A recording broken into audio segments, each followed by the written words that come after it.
थोड़ा भूल जाती हूँ, फिर आप लोग कहते हो कि मैम हमें रिकॉर्डिंग नहीं मिली, ठीक है। So humble request. चलो बेटा, अब हम बात करेंगे spontaneity and non spontaneity of a reaction. तो सबसे पहले बच्चे हम पढ़ते हैं कि कई रिएक्शंस लिखी होती है ना कि ये स्पॉन्टेनियस रिएक्शन है, कहीं रिएक्शन को हम क्या बोलते हैं कि these are non spontaneous in nature. तो अब स्पॉन्टेनियस रिएक्शन कौन सी होती है बेटा? स्पॉन्टेनियस हमारे पास कौन सी रिएक्शन होती है? जो नेचुरली अकरिंग होंगी, यानी कि वो रिएक्शंस जो खुद ब खुद हो रही हैं। मान लो ये स्टेयर्स थी, पानी मैंने गिराया, पानी अपने आप नीचे आ जाएगा, यानी मुझे कोई फोर्स नहीं लगानी पड़ी, ठीक है ना। ये बारिश ही आई थी, चलो आप बोलोगे कि मैम पानी गिराया तो आपकी फोर्स लगी है, मैंने बोला बारिश ही आई थी। बारिश आई तो बच्चे स्टेयर से या ढलान से पानी खुद ब खुद नीचे आता है। That means it is a naturally occurring process. तो जो नेचुरली अकरिंग प्रोसेस होती है उनको हम क्या बोलते हैं? Spontaneous reactions. और नॉन स्पॉन्टेनियस बेटा कौन सी होती है? जिसमें हमें फोर्स की जरूरत पड़ती है, ठीक है ना। We have to introduce the force, force हम इंट्रोड्यूस करवाएं, जैसे कि अब पानी नीचे तो खुद ब खुद आ गया, बट मान लो आपका ये घर है, ठीक है ना, ये हमारा सुंदर सा घर है, ऐसे ही बनाते थे ना हम घर बचपन में। ये घर के ऊपर हमारी टंकी है, ये मेरा टैंक है, ठीक है। अब अगर मुझे अपने टैंक में पानी चढ़ाना है तो मुझे किसी ना किसी फोर्स की जरूरत होगी। मोस्टली घरों में क्या लगी होती है? मोटर। मोटर से हम क्या करते हैं बेटा? पानी ऊपर चढ़ाते हैं। तो मोटर क्या कर रही है? मोटर एक एक्सटर्नल फोर्स का वर्क कर रही है ना। Motor is working as external force, तो मोटर से पानी जो है हमारा ऊपर चढ़ रहा है। मींस आपको कोई फोर्स देनी पड़ रही है। जब बेटा हमें कोई फोर्स देनी पड़ती है तो उस तरह की रिएक्शंस को हम क्या बोलते हैं? Non spontaneous reaction. सो ये क्लियर हुआ सबको, spontaneous and non spontaneous reaction वाला? यस, किसी भी बच्चे को कोई डाउट? यस, ठीक है, हाँ, वेरी गुड। चलिए, तो देखो बेटा ये आप लोगों का फायदा है, अब जो सेशन होने वाले हैं ना वो इसी तरह से चलेंगे कि एक के बाद एक, अब कुछ भी रिपीट नहीं हो रहा। तो बेटा जितने भी बच्चे हो ज्वाइन किया करो सेशन को, नहीं तो पीछे रह जाओगे। एक भी लेक्चर मिस हुआ ना तो आगे का नहीं समझ आता, तो फिर आप लोगों ने सबने सेशन ज्वाइन करने हैं, ठीक है। नेक्स्ट आता है बच्चे हमारे पास एंट्रोपी। नेक्स्ट चीज क्या आई हमारे पास? एंट्रोपी, जिसको हम काफी टाइम से एज अ वो लेके बैठे हुए थे सस्पेंस, तो आज हम उस सस्पेंस को खोल ही देते हैं कि देखो बेटा एंट्रोपी होता क्या है। जनरली एंट्रोपी क्या है? एंट्रोपी एक तरह की रैंडमनेस है, रैंडमनेस और डिसऑर्डर। अब हम बोलेंगे कि मैम ये रैंडमनेस का क्या मतलब हुआ? रैंडमनेस का क्या मतलब है कि मॉलिक्यूल्स, आपको मैंने गैस वाला जब हमने पढ़ा था ना तो बच्चे उसमें एक लाइन थी कि जो गैस के मॉलिक्यूल्स होते हैं ना, that gaseous molecules are always in motion, कि गैस के जो मॉलिक्यूल्स होते हैं वो हमेशा मोशन में होते हैं, वो कोलाइड करते रहते हैं एक दूसरे के साथ, collide against each other and with the walls of container. और वॉल ऑफ कंटेनर के साथ भी बेटा वो क्या करते हैं? स्ट्राइक करते रहते हैं, ठीक है, कोलाइड करते हैं वो एक दूसरे के साथ भी, और वॉल्स ऑफ कंटेनर के साथ भी वो कोलाइड करते रहते हैं। सो मीन्स उनमें कुछ रैंडमनेस है कि वो रैंडमली अरेंज हो रहे हैं, ठीक है ना। कोई मॉलिक्यूल्स को अगर आपने किसी भी चीज में डाला है तो वो इधर उधर टकरा के उनमें क्या हो रही है? रैंडमनेस हो रही है, यानी ये मॉलिक्यूल कितनी रैंडमली मूव कर सकते हैं, वो होती है एंट्रोपी। फॉर एग्जाम्पल मेरे पास बच्चे 5 स्टूडेंट्स थे, तो मैं 5 स्टूडेंट्स को कितना रैंडमली बिठा सकती हूँ? तो ये सभी बच्चों ने मैथ्स में करा होगा, वो परमुटेशन कॉम्बिनेशन बिठा के ना आप 5 बच्चों की कितनी रैंडमली अरेंजमेंट बन सकती है वो आप निकाल सकते हो। वो 5C1, अब मुझे मैथ्स इतना याद नहीं है, ठीक है, but that would be happen. तो यही चीज है कि 5 स्टूडेंट थे बेटा, यहाँ तो 1 2 3 4 5 बिठा दिया, फिर उल्टे पुल्टे बिठा दिए, इस तरह से। तो जितनी अरेंजमेंट पॉसिबल होती है ना उसको हम क्या बोलते हैं? ये उसकी उतनी रैंडमनेस या डिसऑर्डर है सिस्टम का, ठीक है। सो जनरली एंट्रोपी होती क्या है? एंट्रोपी को हम बोलते ही क्या है? रैंडमनेस और डिसऑर्डर ऑफ अ सिस्टम, ठीक है। So this concept was introduced by German physicist है हमारे, एक जर्मन फिजिस्ट थे बेटा जिनका नाम क्या था? रुडोल्फ क्लोसिस। उन्होंने इन द ईयर ऑफ 1850 ये कॉन्सेप्ट दिया था, ठीक है। So this concept was introduced by German physicist named Rudolf Clausius in the year of 1850। 1850 के ईयर में उन्होंने ये एंट्रोपी का कॉन्सेप्ट हमें दिया था। ठीक है। So this is considered as entropy. Next क्या है कि एंट्रोपी चेंज। नेक्स्ट हमारा क्या आ गया, एंट्रोपी चेंज, यानी कि डेल्टा एस वैल्यू। अब बच्चे एंट्रोपी को हम एस वैल्यू से डिफाइन करते हैं, ये बात सबने ध्यान में रखनी है। एंट्रोपी को एस वैल्यू से रिप्रेजेंट किया जाता है। तो एंट्रोपी चेंज क्या हो गई, डेल्टा एस। डेल्टा एस की वैल्यू हमेशा क्यू रिवर्सिबल या आइसोथर्मल डिवाइडेड बाय टी होती है। यानी एंट्रोपी चेंज क्या है, in a process is defined as the amount of heat emitted or absorbed isothermal. कितनी अमाउंट ऑफ हीट एमिट या एब्सॉर्ब हो रही है आइसोथर्मली और रिवर्सिबली, उसको जब हम डिवाइड करते हैं एब्सोल्यूट टेम्परेचर से, when we divided it with absolute temperature, तो एंट्रोपी फॉर्मूला क्या हो जाता है, delta S is equal to Q reversible और आइसोथर्मली डिवाइडेड बाय टी। यानी डेल्टा एस की वैल्यू क्या होती है, क्यू बाय टी। ठीक है। एंट्रोपी चेंज क्या आ जाता है बच्चे, कितनी अमाउंट ऑफ हीट एमिट हो रही है या एब्सॉर्ब हो रही है, उसको आइसोथर्मली एब्सॉर्ब हो या रिवर्सिबली, जब हम उसको उसके एब्सोल्यूट टेम्परेचर से, एक स्टैंडर्ड टेम्परेचर से डिवाइड करते हैं, then we will get the value of entropy. यानी कि डेल्टा एस का फॉर्मूला क्या रहेगा, क्यू रिवर्सिबल और isothermal divided by T. Clear है ये सबको? यस, यहां तक किसी को कोई प्रॉब्लम?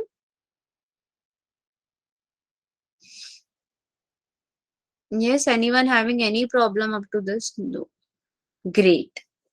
ठीक है, गुड। नेक्स्ट क्वेश्चन है हमारा बेटा प्रॉपर्टीज ऑफ एंट्रोपी पे। नेक्स्ट क्वेश्चन में हम एंट्रोपी की प्रॉपर्टीज पढ़ने वाले हैं। Let's change the colour.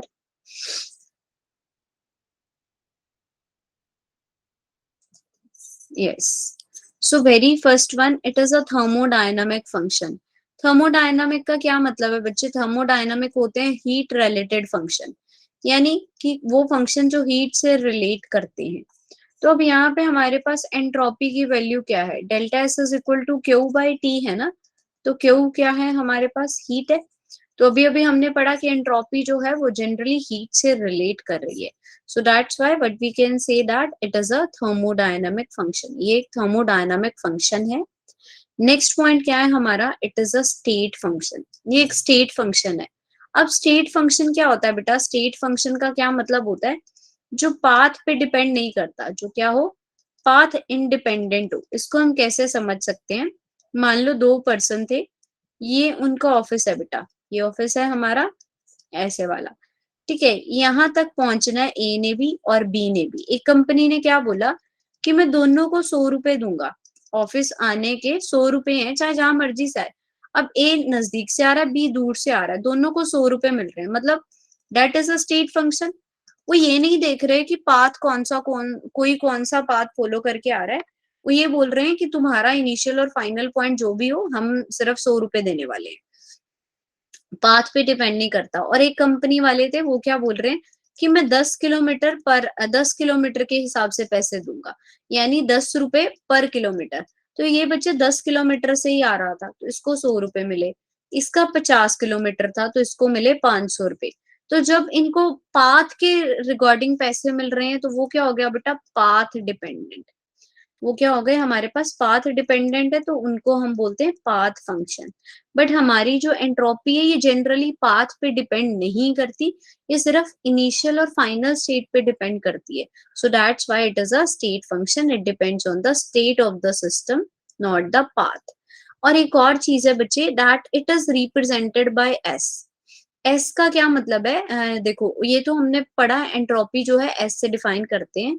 तो एक क्वेश्चन मैंने अपनी प्रीवियस क्लास में पूछा था सबसे, कि एक जगह लिखा है बच्चे डेल्टा एच एफ और एक जगह लिखा है डेल्टा एच नॉट एफ, क्या दोनों चीजें सेम है, these both are same, same है या डिफरेंट है? चलो तुम्हें माइक की परमिशन दे देते हैं, कम ही बच्चे हैं तो बोल सकते हैं आराम से।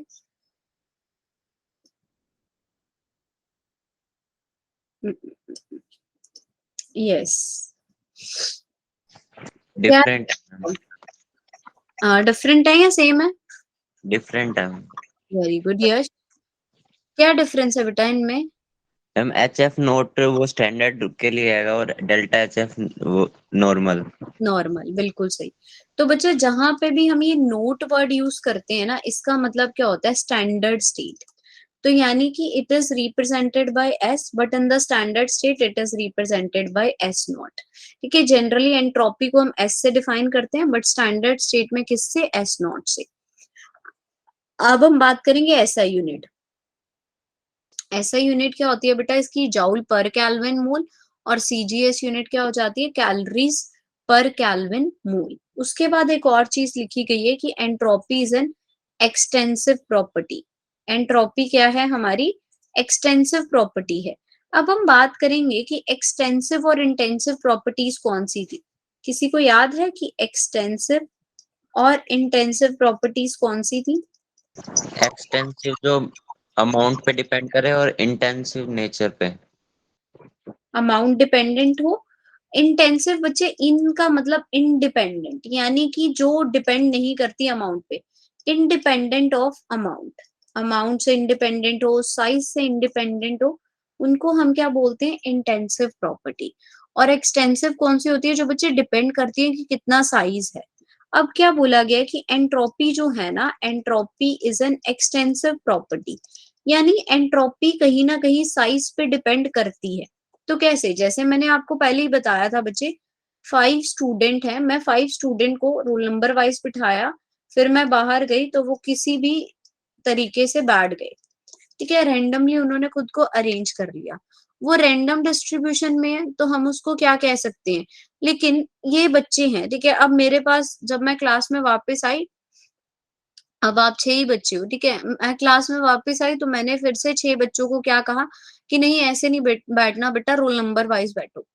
तो 5 बच्चों को अरेंज करने में मेरे 1-2 मिनट लगा, बट अगर मैं बोलूं 50 बच्चे थे, तो 50 बच्चों की रैंडमनेस भी तो उतनी ज्यादा हाई होगी ना, उनकी रैंडम अरेंजमेंट उतनी ज्यादा हाई होंगी। तो अब 50 बच्चे, मतलब कि अगर साइज बहुत ज्यादा बड़ा हो गया, तो रैंडमनेस उतनी ज्यादा हाई होगी। यस, सो दैट मीन्स कि एंट्रोपी कहीं ना कहीं साइज पे भी डिपेंड करती है। ठीक है, सो एंट्रोपी को हम क्या बोलेंगे कि it is an extensive property, which means that it scales with the size or extent of a system, कि कितना सिस्टम जो है एक्सटेंड हो चुका है और कितना उसका साइज है। Clear? Yes ma'am. Yes, great. Next आता है बच्चे एंट्रोपी चेंज एंड कैलकुलेशन। तो अब हम एंट्रोपी चेंज और कैलकुलेशन की बात करेंगे। सबसे पहले टोटल एंट्रोपी किसके इक्वल आती है? Delta S total is equal to delta S system plus surrounding. ठीक है, दोनों का सम लेंगे तो वो हमारे पास टोटल एंट्रोपी चेंज आएगा, यानी delta S total is equal to delta S surrounding plus delta S system. तो टोटल एंट्रोपी चेंज दोनों के सम के इक्वल है। अब हम बात करते हैं कि मान लो आपके पास एक कप ऑफ टी था, you are having a 1 cup of tea. ठीक है, अब मैंने चाय का कप लिया और फिर मैं सोचती हूँ कि क्लास के बाद पीऊंगी। ठीक है, अब बच्चे पहले तो मेरी चाय जो थी वो काफी गर्म थी, बट धीरे धीरे क्या होगा, उसकी जो हीट है वो सराउंडिंग में ट्रांसफर हो जाएगी। हीट कहाँ ट्रांसफर होगी बेटा, सराउंडिंग में। यानी कि जो मेरी इसकी हीट थी, क्या कह सकते हैं हम इसको, जो हमारे सिस्टम की हीट थी वो अब सराउंडिंग में कन्वर्ट हो गई है। सिस्टम की हीट हमारी क्या हो रही है, मेरे सिस्टम की हीट तो लूज हो रही है, ये अपनी हीट लूज कर रहा है सराउंडिंग को, और सराउंडिंग क्या कर रहा है, इसकी हीट को गेन कर रहा है। तो हमने एक ऐसा बनाया कि system loses an amount of heat Q at temperature T1। System जो है वो हीट कर रहा है, लूज कर रहा है अमाउंट क्यू को टेम्परेचर T1 पे, जो कि सराउंडिंग उसको रिसीव कर रहा है एट टेम्परेचर T2। तो डेल्टा एस सिस्टम के लिए क्या हो जाएगा बेटा, माइनस क्यू बाय T1। क्योंकि माइनस क्यों लगाया, क्योंकि इसकी हीट जो है वो लूज हो रही है सराउंडिंग की क्यू बाय T2। तो ये क्या आ जाएगा हमारे पास, इसकी हीट लूज हो रही है ना, लॉस लिख देते हैं, हीट लॉस कर रहा है वो। तो डेल्टा एस टोटल क्या हो गया बेटा हमारा, minus of Q T1 plus Q by T2, this is equal to delta S total. ठीक है, अब बारी आती है इन 3 पॉइंट्स की। बेटा these 3 points are really very important, ये बहुत इंपॉर्टेंट पॉइंट्स हैं, आपको याद रखने हैं। कि अगर डेल्टा एस टोटल जो है पॉजिटिव है, अगर हमारा डेल्टा एस पॉजिटिव होता है तो प्रोसेस कैसी होती है बेटा, स्पॉन्टेनियस नेचर की, then the process is spontaneous. अगर हमारा डेल्टा एस नेगेटिव होता है तो प्रोसेस होती है हमारे पास नॉन स्पॉन्टेनियस, और अगर डेल्टा एस टोटल 0 है तो प्रोसेस कहाँ होगी, इक्विलिब्रियम पे। तो ये सबने याद रखना है, पॉजिटिव पे बच्चे स्पॉन्टेनियस, नेगेटिव मतलब नॉन स्पॉन्टेनियस, और अगर वो 0 है, 0 का क्या मतलब है कि that would be at equilibrium. ठीक है, so it is clear to all, ये सबको क्लियर है? Yes ma'am. That's great. ठीक है, तो ये हो गए हमारे पास एंट्रोपी चेंज एंड कैलकुलेशन। अब हम बात करेंगे फिजिकल सिग्निफिकेंस ऑफ एंट्रोपी की। अब हम फर्स्ट पॉइंट ले रहे हैं कि एंट्रोपी का क्या इफेक्ट होगा विद चेंज इन टेम्परेचर। तो एक चीज लिखी गई है कि टेम्परेचर अगर इंक्रीज करता है तो हमारी एंट्रोपी भी इंक्रीज करती है, कि टेम्परेचर के इंक्रीज करने से एंट्रोपी इंक्रीज करेगी। अब कैसे, ये समझते हैं। देखो, सबसे पहले मैंने लोएस्ट टेम्परेचर ले लिया कि 0 डिग्री सेल्सियस है। टेम्परेचर मेरा क्या है, 0 डिग्री सेल्सियस। 0 डिग्री सेल्सियस पे बेटा मेरे पास आइस होगी। आइस क्या होती है, सॉलिड होती है। आइस हमारी सॉलिड होती है, तो मॉलिक्यूल जो है वो काफी टाइटली पैक होते हैं। टाइटली पैक होते हैं तो उनमें रैंडमनेस क्या रहता है, काफी लो। रैंडमनेस वैल्यू होती ही नहीं है, वो इतने टाइटली पैक्ड है, फिक्स्ड शेप है, तो रैंडमनेस नहीं आएगी। अब मैंने क्या करा, इसको थोड़ा सा हीट कर दिया, 30 डिग्री सेल्सियस पे ले आई, तो ये वाटर में कन्वर्ट हो गया। वाटर में कन्वर्ट हो गया तो बच्चे ये लिक्विड बन गया। लिक्विड बन गया तो थोड़ी बहुत रैंडमनेस हमें देखने को मिल जाती है, क्योंकि लिक्विड के पास भी टेंडेंसी होती है फ्लो करने की। अब मैंने और टेम्परेचर बढ़ा दिया, 100 डिग्री सेल्सियस पे ले गई, तो ये किस में कन्वर्ट हो गया, this will convert into vapours. Vapours में कन्वर्ट हो गया। वेपर्स में कन्वर्ट होने का क्या मतलब है कि अब रैंडमनेस जो है वो बहुत ज्यादा हाई होगी, randomness is very high. So with increase in temperature हमारी एंट्रोपी जो है वो भी इंक्रीज करेगी। ठीक है, क्लियर ये बात? जैसे जैसे टेम्परेचर इंक्रीज करता है एंट्रोपी भी इंक्रीज करती है। यहाँ तक किसी को कोई confusion? No ma'am. That's great, very good. And what about the volume बेटा? वॉल्यूम पे भी हमने यही चीज पढ़ी थी। वॉल्यूम का क्या मतलब था कि जितना ज्यादा वॉल्यूम होगा, यही पढ़ रहे थे ना हम, वॉल्यूम इंक्रीज करेगा तो एंट्रोपी भी इंक्रीज करेगी। वॉल्यूम का क्या है कि मान लो एक बच्चे के पास छोटा सा बॉक्स है, तो कितना ही मोशन होगा मॉलिक्यूल्स का उसमें। बट अगर किसी बच्चे के पास इतना बड़ा बॉक्स है तो रैंडमनेस भी उसमें ज्यादा ही होगी ना, रैंडमनेस भी उसमें क्या होगी, ज्यादा होगी। सो दैट्स व्हाई वॉल्यूम भी हमारा क्या रहता है, इसी तरह से। ठीक है, सो वॉल्यूम, ये फेस चेंज तो हमने डिस्कस कर ही लिया। फेस चेंज में क्या होता है कि गैस का सबसे ज्यादा, फिर लिक्विड और फिर सॉलिड। तो ये तीनों पॉइंट्स में किसी भी बच्चे को कोई डाउट हो तो please ask. Yes, anyone having any doubt up to this? Yes, मुझसे बेटा बी फ्रैंकली बात करो, मैं बहुत फ्रैंक हूँ। अगर किसी को कुछ भी डाउट आता है, कोई भी परेशानी है तो वो बता सकता है।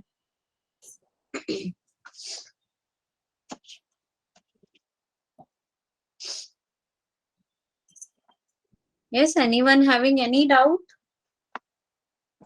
No ma'am. Okay, great. ठीक है।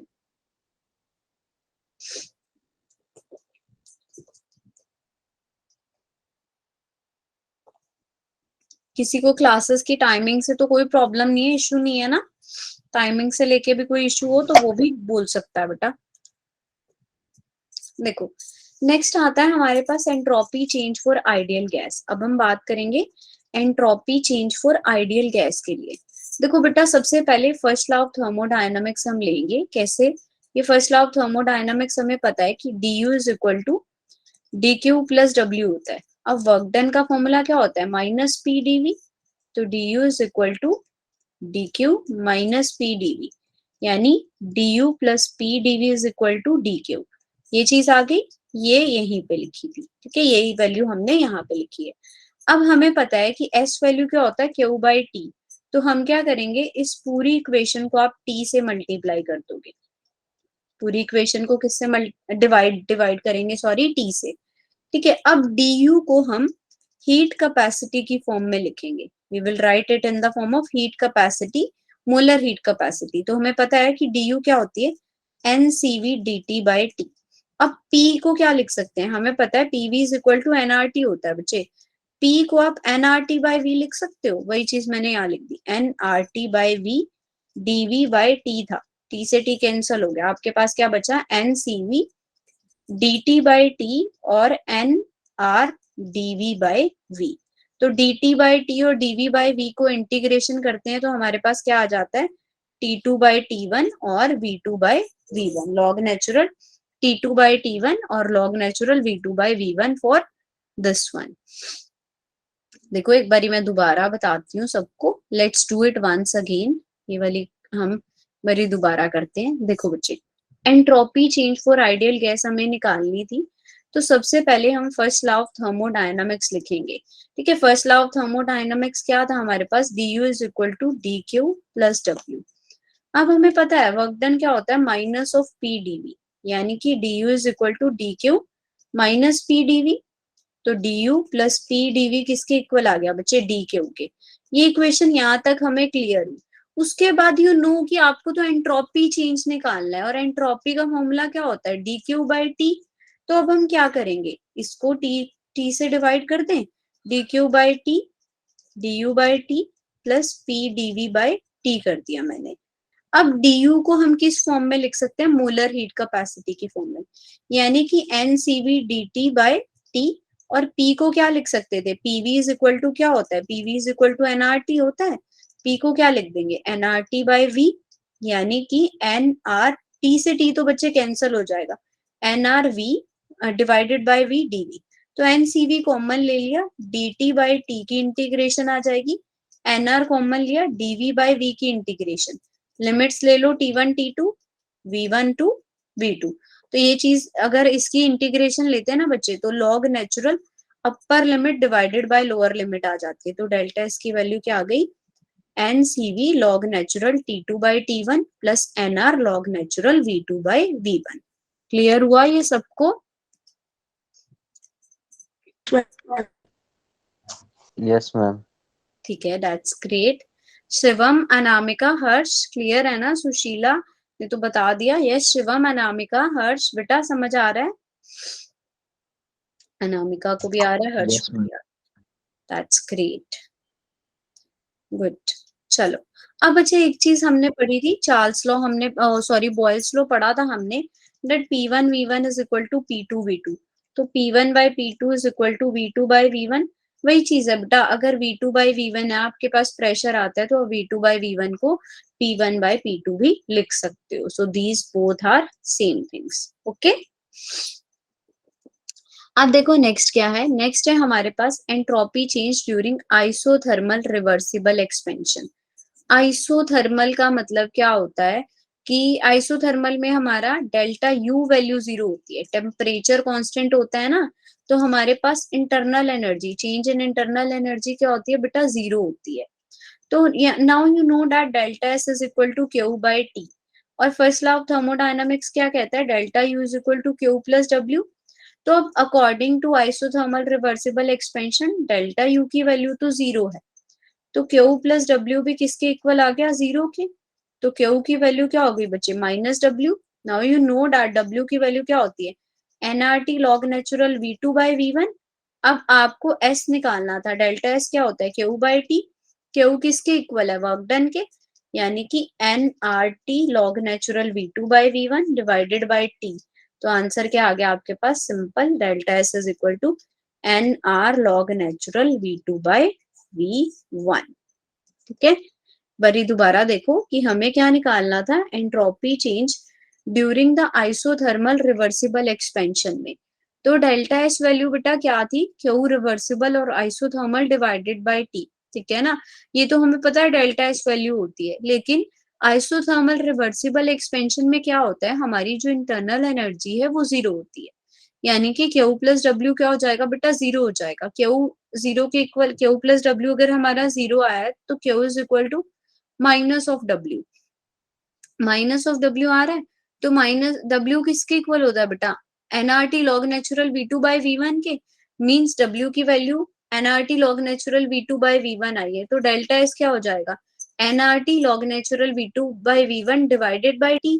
तो T से T कैंसिल हो गया, डेल्टा एस की वैल्यू क्या आई, nR log natural V2 by V1। Clear हुआ ये सबको? Yes, is it clear to all? Yes ma'am. That's great. देखो नेक्स्ट क्या आता है हमारे पास, नेक्स्ट आएगा बच्चे entropy change during reversible adiabatic expansion. अब हम बात करेंगे एडियाबैटिक की। कोई मुझे बता सकता है एडियाबैटिक क्या होता है? What do you mean by adiabatic expansion? Heat constant रहते हैं ma'am system surrounding. Very good. No heat transfer, कोई हीट ट्रांसफर नहीं होती। ठीक है, तो बच्चे अब हमें पता है कि delta S is equal to Q by T है। अगर कोई भी हमारे पास रिवर्सिबल प्रोसेस होगी तो अगर क्यू ही 0 है तो डेल्टा एस भी जनरली 0 आ जाएगा ना। क्यू क्यू ही 0 हो गया, हमारे पास डी क्यू बाई टी है। जब चेंज इन कोई भी चेंज आने ही नहीं वाला हीट में, क्योंकि हीट एक्सचेंज 0 है, तो वहां पे रिवर्सिबल एक्सपेंशन क्यू 0 हो गया, therefore डेल्टा एस इज 0। तो जब हमारे पास डेल्टा एस की वैल्यू 0 होती है उसको हम क्या बोलते हैं, isentropic. That would be considered as isentropic in nature. So even though the reversible adiabatic expansion is entropic, अगर हमारे पास बच्चे रिवर्सिबल एडियाबैटिक एक्सपेंशन है तो वो इज एंट्रोपिक हो सकती है, यानी कि उसकी वैल्यू 0 हो सकती है। बट इरिवर्सिबल एडियाबैटिक एक्सपेंशन कभी भी इज एंट्रोपिक नहीं होती।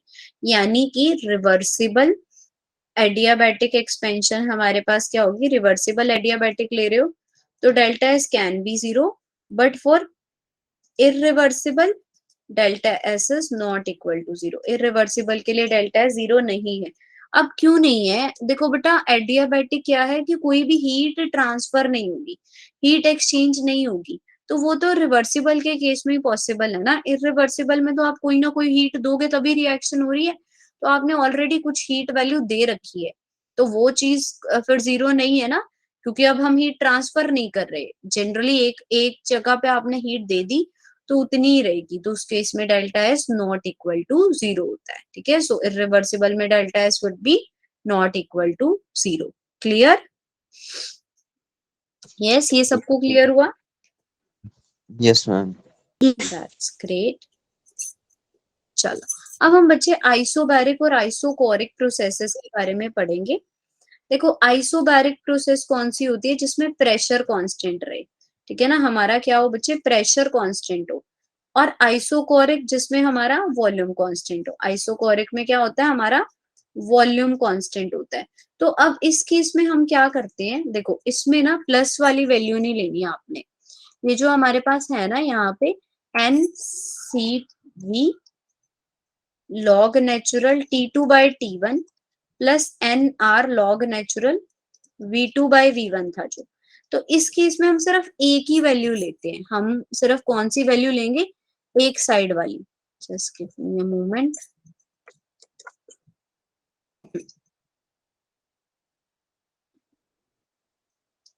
हाँ ये देखो, सिर्फ आप ये चीज थी ना du by P dV delta T. देखो बेटा अगर तो हमारा वॉल्यूम कांस्टेंट होगा, अगर क्या है हमारा वॉल्यूम कांस्टेंट है तो ऑब्वियसली dv तो 0 हो गया, तो ये टर्म तो हम लेते ही नहीं है। तो ये चीज को निग्लेक्ट कर दोगे आप, तो आपके पास क्या बचेगा, सिर्फ NCV log natural T2 by T1 for isochoric process. अब आइसोबैरिक में बच्चे अगर प्रेशर कांस्टेंट है ना, तो प्रेशर कांस्टेंट होने की वजह से हाँ NR बाई V वैल्यू को निग्लेक्ट कर देते हैं। ठीक है ना, प्रेशर कांस्टेंट है तो ये वैल्यू हम नहीं लेते, इसको भी निग्लेक्ट कर देते हैं।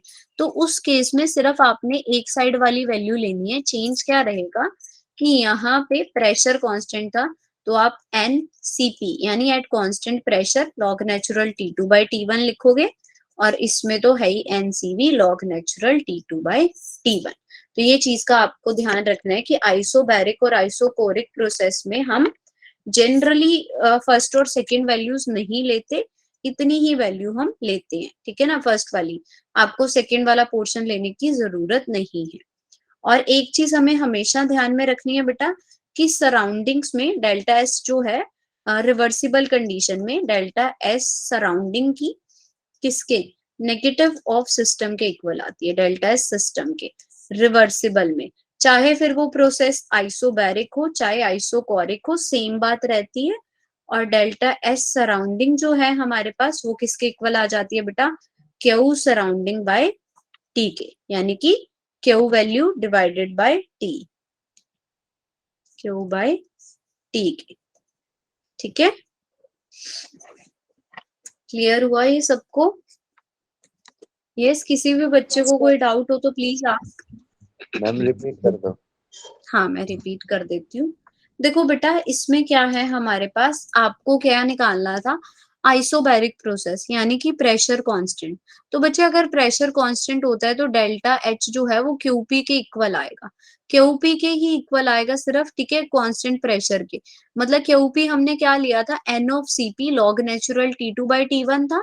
तो उस केस में हमें ये चीज नहीं लेनी। देखो डेल्टा यहाँ पे हमने क्या लिखा था कि अगर हमारा बच्चे प्रेशर कांस्टेंट है तो du जो है वो सिंपल dq के इक्वल आएगा, फिर pdv वाली टर्म आप निग्लेक्ट कर दोगे।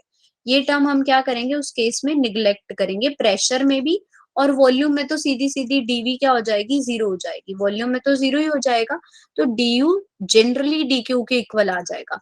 जब du हमारा dq के इक्वल है बेटा तो du क्या हो जाएगा फिर हमारा, qp की फॉर्म में N of CP log natural T2/T1, यानी कि जहां पे हम सीवी लिख रहे थे एट कांस्टेंट वॉल्यूम, वहां पे हम एट कांस्टेंट प्रेशर लिखेंगे N CP log natural T2/T1। और आइसोकोरिक में वही चीज रहेगी N CV log natural T2/T1। तो delta S surrounding is equal to minus of delta S system के। रिवर्सिबल के लिए दोनों एक दूसरे के नेगेटिव होती है, और अगर इरिवर्सिबल है तो सिंपल प्रोसेस Q/T वाली। क्लियर? Yes ma'am. यस, ठीक है, ओके बेटा। अब नेक्स्ट एक क्वेश्चन आता है कि इनमें से किसकी हाईएस्ट एंट्रोपी होगी, बताओ मुझे, मर्करी की, हाइड्रोजन की, वाटर की या ग्रेफाइट की? Which of the following has the highest entropy? हाँ, हाइड्रोजन। बिल्कुल सही बेटा, हाइड्रोजन जो है वो गैसियस स्टेट में है। तो हमारी आंसर इसमें क्या रहेगा, ऑप्शन नंबर बी, क्योंकि जो हमारा हाइड्रोजन है वो गैस है। फिर हमारे पास जो मर्करी है और वाटर है वो दोनों ही लिक्विड फॉर्म में है, और ग्रेफाइट हमारा सॉलिड में है। तो सबसे ज्यादा गैसियस की होती है, तो हमारा आंसर क्या रहेगा, option number B, hydrogen. Good. अब हम एक और छोटा सा कॉन्सेप्ट करने वाले हैं, entropy changes during phase transition. तो फ्यूजन क्या होता है बेटा, एंट्रोपी ऑफ फ्यूजन, फ्यूजन मतलब कैसे कोई सॉलिड जो है वो लिक्विड में मेल्ट होगा। यानी आपको पता है कि एंट्रोपी जो है बेटा वो इंक्रीज करेगी जैसे जैसे मूवमेंट जो है, क्यों, सॉलिड से जब वो लिक्विड में कन्वर्ट होगा तो मूवमेंट ऑफ मॉलिक्यूल्स बढ़ेगा, ठीक है ना, freedom of movement of molecule increase होगा। तो एंथैल्पी ऑफ फ्यूजन किसके इक्वल आ जाता है, जनरली हमारे पास क्या फॉर्मूला रहता है बेटा कि delta H fusion, delta H fusion किसके, सॉरी डेल्टा एच फ्यूजन किसके इक्वल आएगा, delta H fusion by T, delta H by T के। So this is about delta S, ठीक है। फ्यूजन क्या होता है कि कैसे वो सॉलिड जो है लिक्विड में मेल्ट हो रहा है। तो बच्चे Q/T होता है जनरली हमारा आंसर तो, बट हमने यहाँ पे डेल्टा एच फ्यूजन, क्योंकि जो हमारी चेंज इन एंथैल्पी है that is related with the heat transfer. तो हमारे पास डेल्टा एस फ्यूजन की क्या वैल्यू आ जाएगी, डेल्टा एस फ्यूजन की, delta H fusion by T F. TF क्या हो जाएगा, स्टैंडर्ड फ्यूजन टेम्परेचर की कितने टेम्परेचर पे वो फ्यूज हो रहा था। तो मोस्ट ऑफ द टाइम ये चीज पॉजिटिव ही होती है। नेक्स्ट क्या आ जाती है, एंथैल्पी ऑफ वेपराइजेशन। अब वेपराइजेशन का क्या होगा बेटा कि कितने वो वेपर्स में कितनी जल्दी कन्वर्ट होता है कितने टेम्परेचर पे। So when there is an increase in entropy as liquid changes to its vapour, तो वेपर में भी क्या होगा, रैंडमनेस इंक्रीज करेगी। तो एंट्रोपी ऑफ वेपराइजेशन किसके इक्वल होगी, enthalpy of vaporisation divided by TV. तो डेल्टा एस वेपराइजेशन भी हमारे पास किसके इक्वल आ जाएगी, delta H vaporisation divided by TB, यानी कि बॉइलिंग पॉइंट की। ठीक है, यस, क्लियर है सबको? एंथैल्पी ऑफ फ्यूजन और enthalpy of vaporisation clear? Yes ma'am. अच्छा, एक ये क्वेश्चन करते हैं कि इसमें से आपको बताना है कि कौन सी स्टेटमेंट जो है बेटा ट्रू है। Both delta S and S R function of temperature, both S and delta S R not function of temperature, S function है डेल्टा एस नहीं है, एस है delta S means delta S है S नहीं है। तो ऐसा कौन सा स्टेटमेंट इसमें से ट्रू होगा? मैम ए। यस, बिल्कुल सही बच्चे, ए ही ट्रू है, क्योंकि एस भी है। अगर हमने बेटा एस जो है एंट्रोपी है, एंट्रोपी को भी हमने टेम्परेचर के साथ जोड़ा था, ठीक है ना, हमने टेम्परेचर के साथ उसको डिफाइन किया था, और डेल्टा एस भी हमारे पास क्यू बाय टी थी, तो ये भी दोनों ही हमारे पास फंक्शन है टेम्परेचर की। अच्छा, एक चीज और है, इसमें से आपको करेक्ट स्टेटमेंट देखनी है। एंट्रोपी हमेशा इंक्रीज करती है, change in entropy along with suitable change in enthalpy decides the fate of a reaction। entropy change जो है वो enthalpy के साथ साथ change होती है और फिर वो decide करती है reaction को।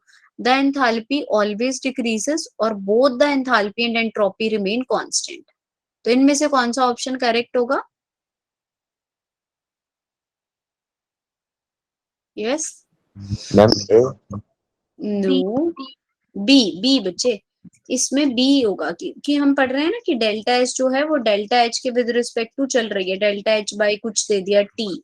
So generally change in entropy जो है वो सुटेबल चेंज लाती है एंथैल्पी में भी, और वो डिसाइड करते हैं fate of our reaction, means वो कंक्लूजन बताते हैं हमें रिएक्शन किस तरह की होगी।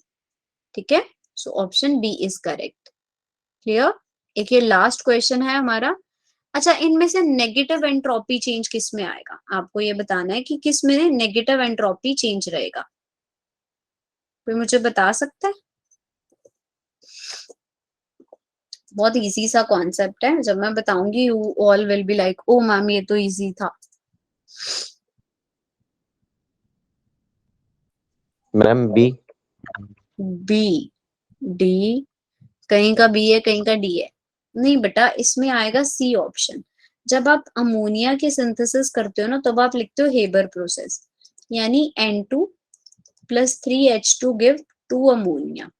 तो यहाँ पे हमारे पास क्या हो रहा है कि नंबर ऑफ मोल्स 1 और 4, रिएक्टेंट के नंबर ऑफ मोल्स जो हैं वो ज्यादा है प्रोडक्ट से। जब नंबर ऑफ मोल्स कम होते हैं ना, तो बेटा एंट्रोपी नेगेटिव हो जाती है। When ever you will find number of moles decreases, तो एंट्रोपी भी हमारी क्या करती है? नेगेटिव हो जाती है। एंट्रोपी भी हमारी डिक्रीज करती है, यानी कि वो नेगेटिव हो जाती है। ठीक है, ये एक क्वेश्चन, एक और क्वेश्चन है हमारा, ये भी हम कर लेते हैं। So the entropy change involve in the isothermal reversible expansion.